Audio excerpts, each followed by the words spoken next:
राधे राधे दोस्तों। आज की इस वीडियो में हम बात करेंगे कालिया नाग की कहानी के बारे में। दोस्तों, वीडियो में आगे बढ़ने से पहले चैनल को सब्सक्राइब करें और हमारी वीडियो आपको पसंद आई तो वीडियो को एक प्यारा सा लाइक जरूर देना। यमुना नदी के किनारे एक भयानक नाग रहता था, कालिया नाग। उसके जहर से पूरा जल काला हो गया था। आसपास के पेड़ पौधे सूख चुके थे और कोई भी उस नदी के पास जाने की हिम्मत नहीं करता था। एक दिन श्री कृष्ण अपने ग्वाल बाल मित्रों के साथ खेलते खेलते यमुना नदी के किनारे पहुंचे। खेलते खेलते उनकी गेंद नदी में गिर गई। बिना डर के कृष्ण जी गेंद निकालने के लिए यमुना में कूद पड़ी। जैसे ही वे पानी में उतरे, कालिया नाग क्रोधित हो गए। उसने अपने विशाल फनों से कृष्ण जी को जकड़ लिया। यह देखकर सभी ग्वाल बाल घबरा गए और मदद के लिए पुकारने लगे। लेकिन कृष्ण कोई साधारण बालक नहीं थे। उन्होंने अपनी दिव्य रूप से नाग की पकड़ ढीली कर दी और उसके फनों पर चढ़कर नृत्य करने लगे।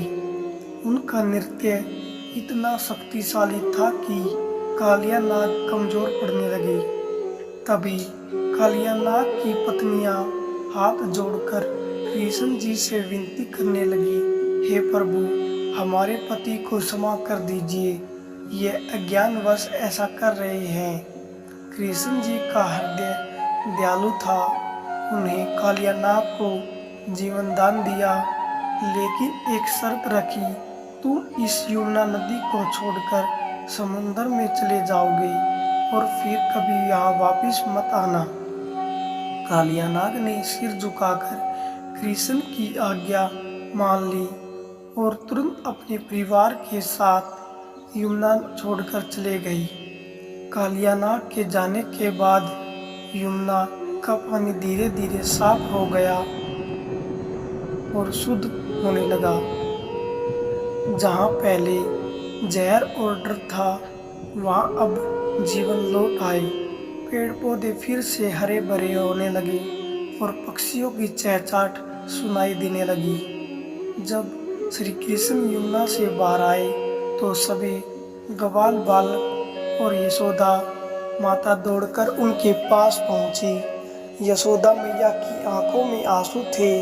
उन्होंने कृष्ण को गले लगाकर कहा, लाला, तुमने हमें डरा दिया था। कृष्ण मुस्कुराए और मासूमियत से बोले, मैया, अब डरने की कोई बात नहीं है। कालिया नाग यहाँ से चला गया है। पूरे वृंदावन में यह खबर फैल गई कि छोटे से कृष्ण ने एक भयानक नाग को हरा दिया। सभी लोग उनकी बहादुरी और दिव्य शक्ति की प्रशंसा करने लगे।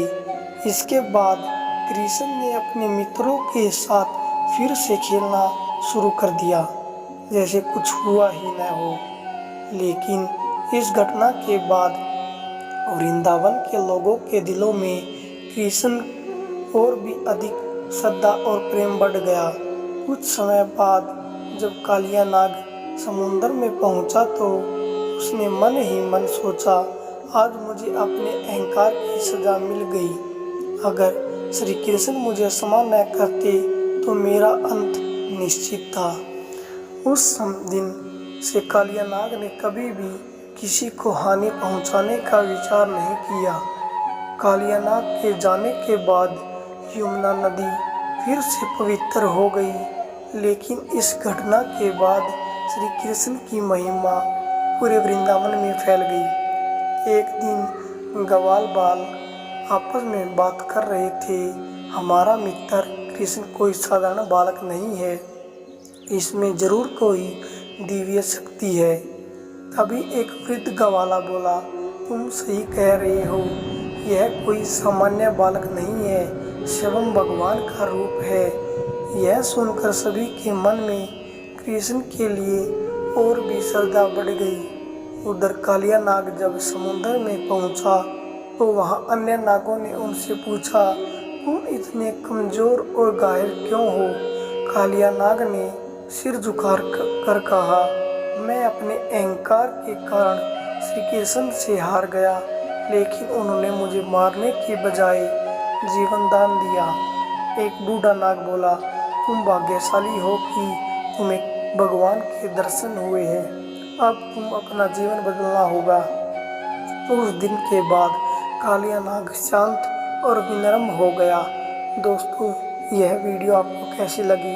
अगर वीडियो आपको पसंद आई तो वीडियो को लाइक करें, चैनल को सब्सक्राइब करें। धन्यवाद।